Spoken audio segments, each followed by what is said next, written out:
Hello and welcome to Prairie Pulse. Coming up a little bit later in the show, we'll hear a music video from Elisa Corinne. But first, joining us now is Gary Wolski, the President and CEO of the Village Family Service Center, Fargo-Moorhead. Gary, thanks so much for joining us today. Good to be with you. As we get started, tell the folks a little bit about yourself, your background, where you're originally from.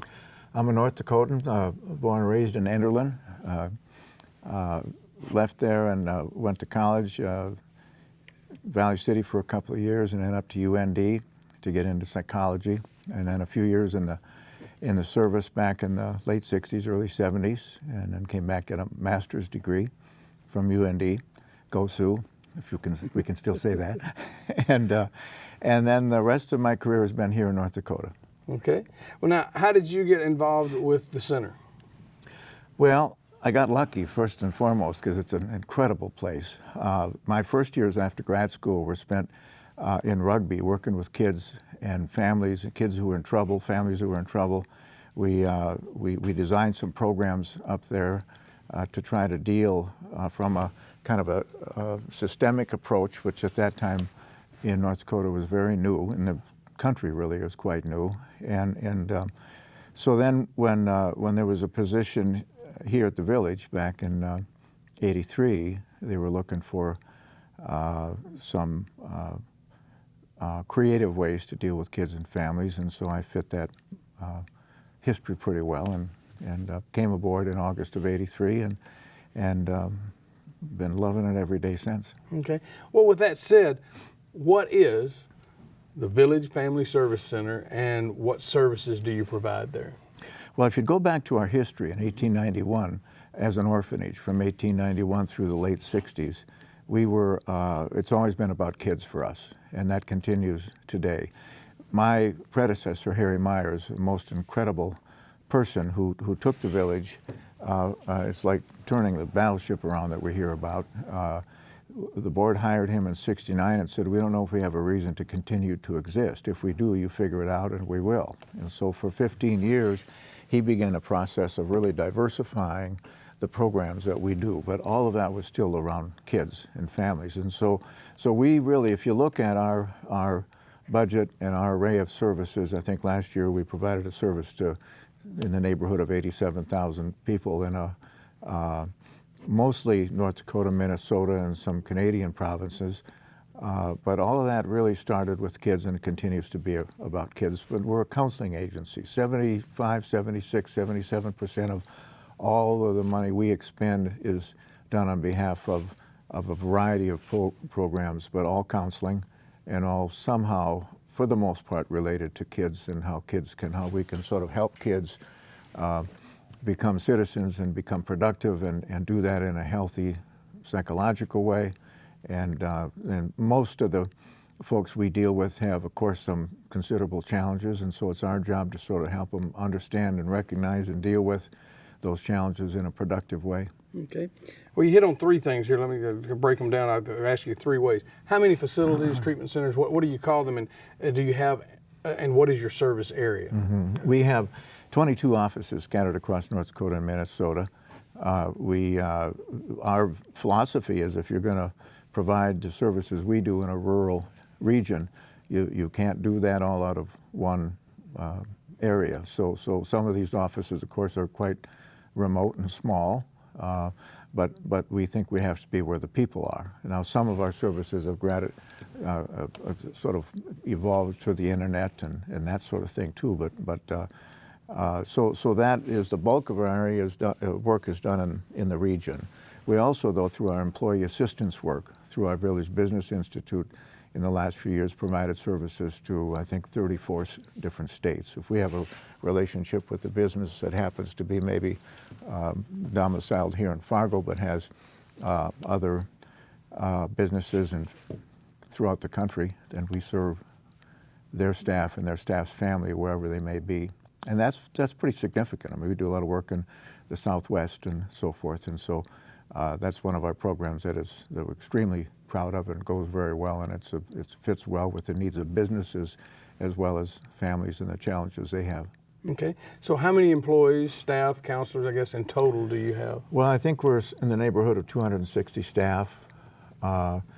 The bulk of that really happens here in the immediate area. Cass and Clay County would be and has been for many, many decades, a focal point of what we do, and so the rest gets a little smaller. But for example, St. Cloud, Minnesota is our second largest counseling impact that we have. And so, Williston, northern Minnesota, all the way down to the suburbs of the Twin Cities. And so we really deploy our staff where there's a need, and there's been expression of a need in the community, by some way, United Ways and other sort of means, and then where we can get the services paid for, of course. Okay, and you say paid for, so that's the third part of this. How are you funded, and talk about the makeup of how all that works. Right. Well, 70% of the services that we provide, all of these counseling services I mentioned, all of them have a payer source. We're in a sense, we're a conglomerate of businesses. Our Village Business Institute has a budget of probably pushing $2 million. Well, that particular entity is paid for by the businesses we have relationships with. Our Big Brother Big Sister program and a number of other of our programs, Nokomis, child care facilities and so forth, they're paid for by fees for services. And the United Way has been an incredible support to the work we do here. And so if you added it all up, 70% of what we do, we sell services to somebody, Blue Cross Blue Shield, businesses, et cetera, et cetera. 30%, and it's a very critical 30% of our income comes from donors and what I like to call stockholders, because I think people invest in our work, they're investing in kids, and they're investing in these kids and these families' future. And so it's really a kind of a 70-30 blend. And we think the business end of what we do is very important. I've often said that there has to be a balance between mission and business, and if they get somewhat out of whack, something's going to pay, and so you have to really be attentive to both. We've never had a problem in 123 years being driven by mission, because that's what everybody gets up every day to do, but the business end is critical, and that's why donors and United Ways, many of them across the region, are so important to us. Okay, well, I think we're going to get into different areas here, but what kinds of, is my terminology right, illnesses, disorders, and counseling do you provide? Just what types? That's a broad, you'd have to look at that very broadly, because we have added to that over the years, and so it's a good question that under this sort of marquee counseling, you'd find a lot of specialties. Our credit counseling, for example, our financial counseling happened as a result of many, many years, actually over 4 decades ago, when we were providing counseling to families, couples around their issues. We kept finding that money was a big source of the problem, and so we decided if you can't deal with the money issues, you're gonna be falling short when it comes to helping them deal with the stresses of what they're living with, and of course that all splashes over to kids and so on and so forth. So we created at that time consumer credit counseling, and we call it now financial resource work. We manage a lot of money. We help a lot of people manage their financial world, and so so you'd find it's a function of counseling, but it's a very specific sort of thing. We have other specialties around kids issues, autism, and that whole spectrum of things. We have specialists that deal with that exclusively, day in and day out. We have kids. Last year, I think we traveled over 750,000 miles throughout the region, providing intensive family therapy to kids who are in very, very serious trouble. These are kids who were about to be removed from their homes, or in some instances have been removed from their homes, and it's our job to sort of reconstitute the family or try to maintain the family as a unit. If you have a kid in trouble, you have a family in trouble.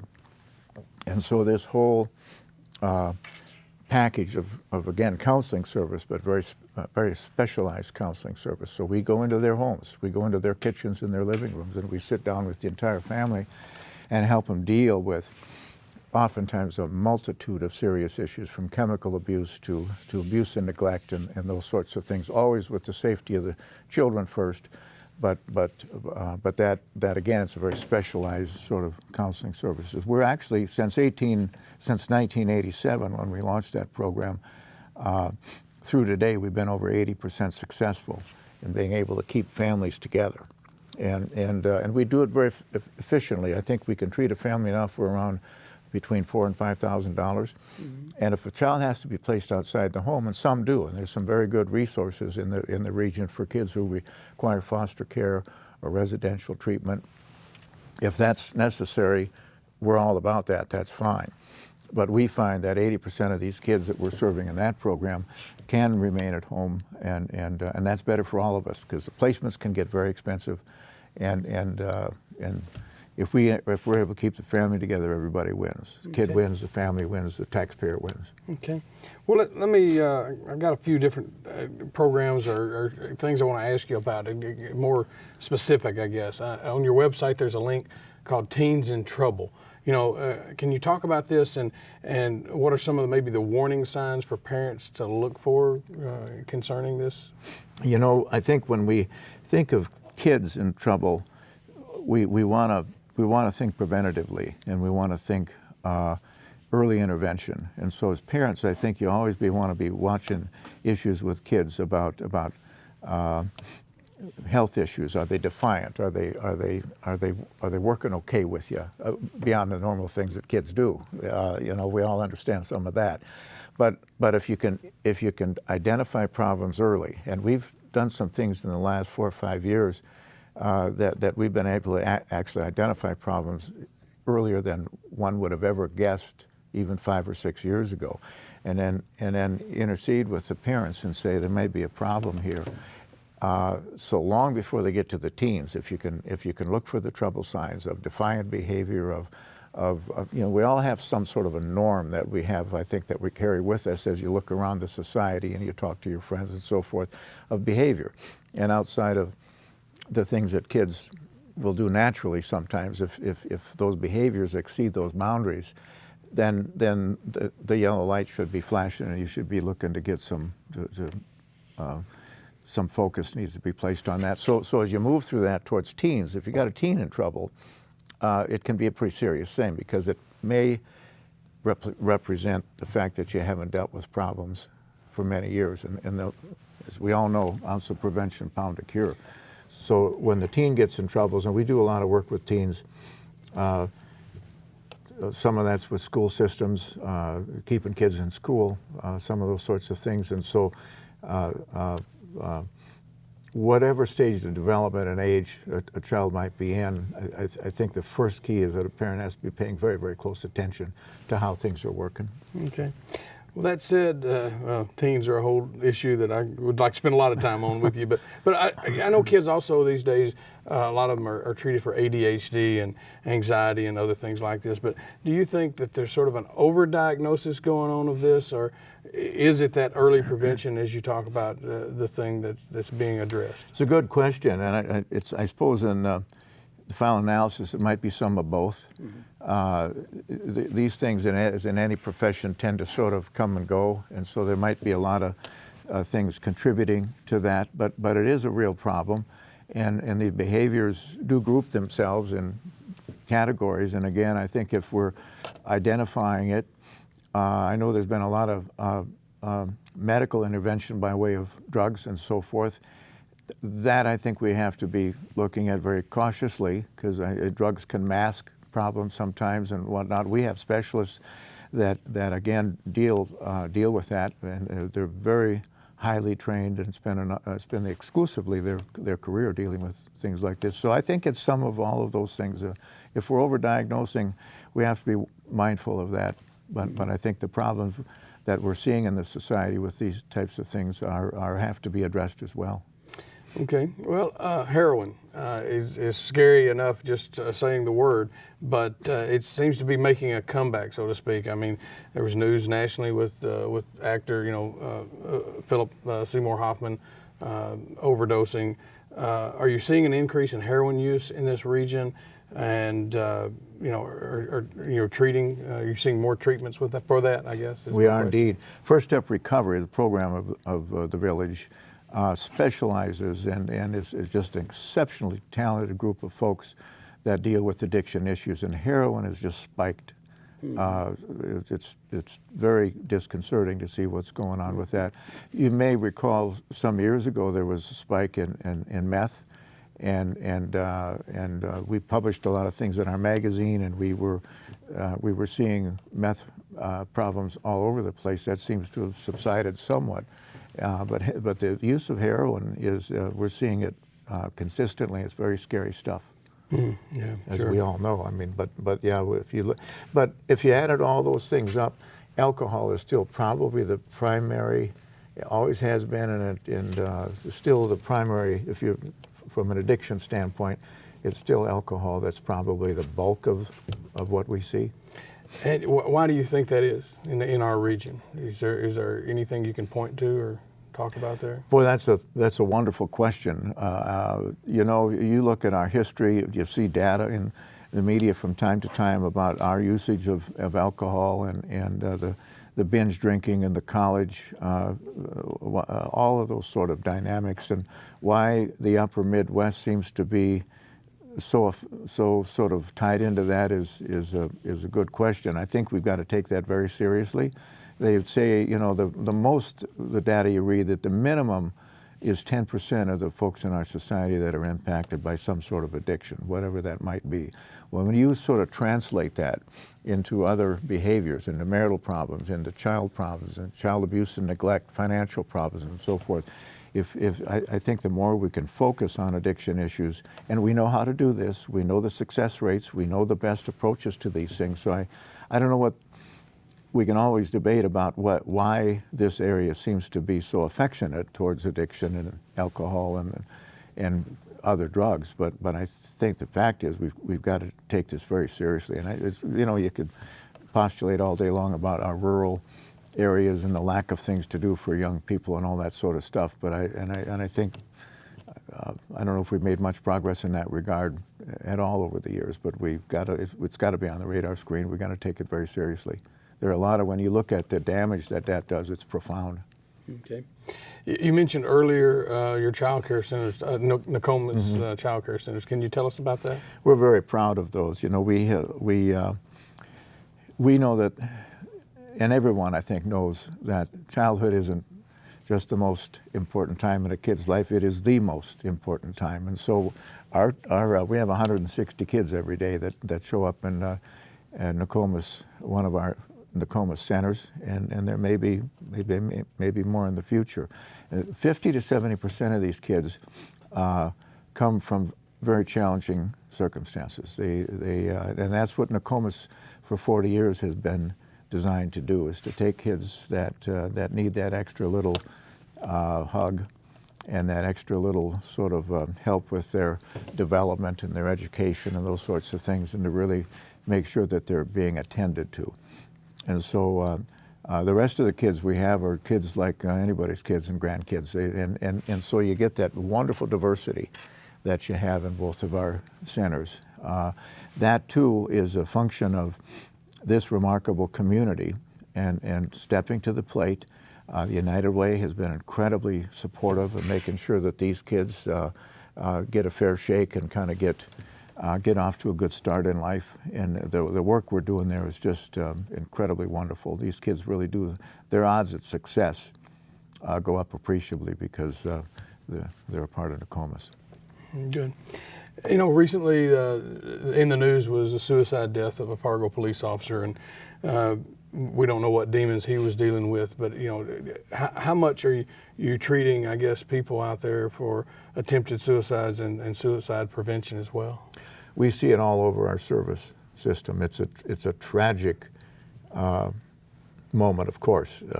It's hard to even comprehend the pain that goes on at these moments. But again, I think it's a matter of assisting folks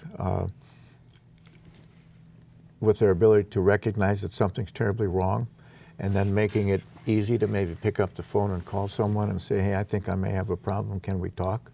North Dakota is not very proud of our suicide rate. We have problems here.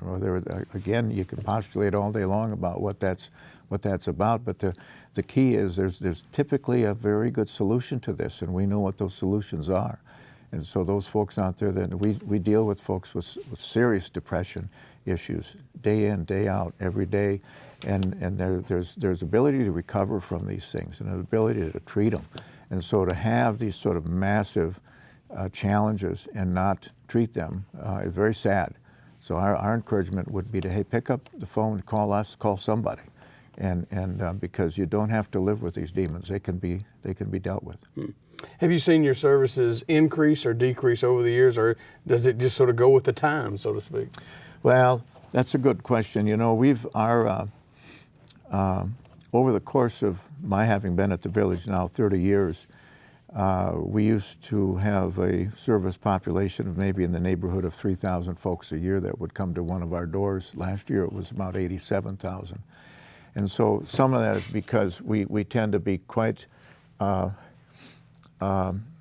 aggressive, I suppose might be the word, knowing what the needs out there and having a real ear to the ground when it comes to this stuff. We're constantly in the process of looking for ways that we can treat.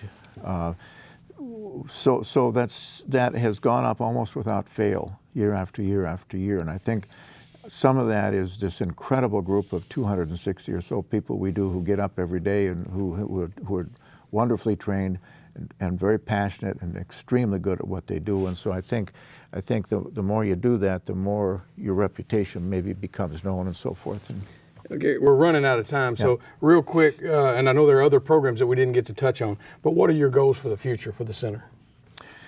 We have a big vision for what we're doing. You know, the number of folks who need what we do consistently, as I mentioned, tends to grow. We have our biggest challenge is, if you look at the recession that we just experienced and the flooding we've had here, have been very, very difficult for us financially. And so our growth is going to be contingent on the ability of the community to support us, these wonderful donors and so forth that are doing what they do every day to kind of help underwrite all the work we're talking about. Okay. Sorry we're out of time, but if people want more information, what's the website where they can go? Villagefamily.org, Right. www.villagefamily.org. Gary, thanks so much for joining us Thank today. you so much. Yeah. Stay tuned for more.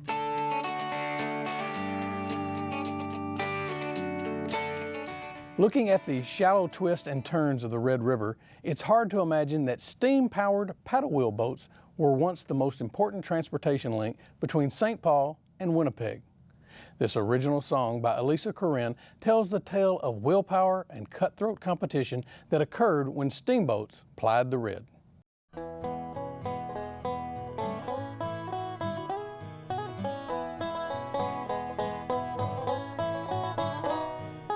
Hudson Bay is slower than the Minnesota route. $1,000 from St. Paul for the first steamboat through. If you make it 2,000 and some Northup said, I'll tear apart my steamboat and carry it to the Red. Old steam engine got a new pine hull, there's a steamboat on the Red. Steamboat around the bend, it's a steamboat on the Red. Whistle on ahead, got a steamboat on the Red, Red River. Boats are crowded with tourists and crew. Horseshoe River bends bring church spires into view. Run aground on the riverbank, crash into a tree. Bottom scrapes the sand, marshy is over and free. Spit in the river to keep it fed for the steamboats on the Red. Steamboat around the bend, it's a steamboat on the Red. Whistle on ahead, got a steamboat on the Red, Red River.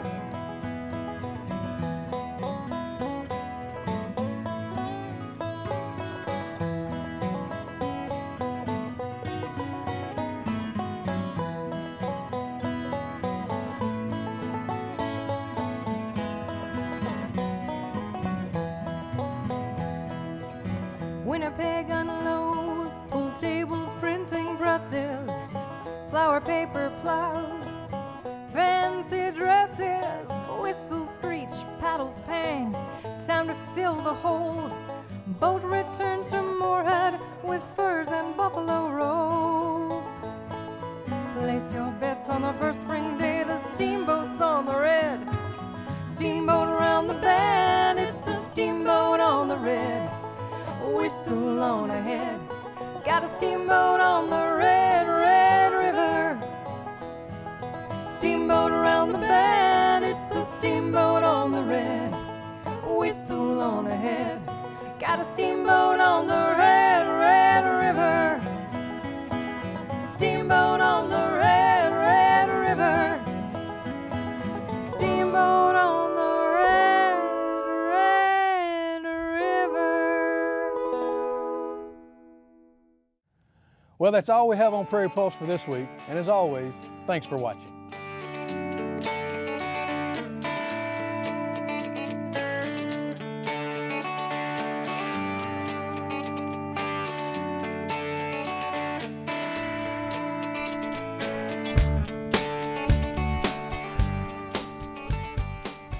Funding for Minnesota Legacy programs are provided by a grant from the Minnesota Arts and Cultural Heritage Fund, with money from the vote of the people of Minnesota on November 4th, 2008, and by the members of Prairie Public.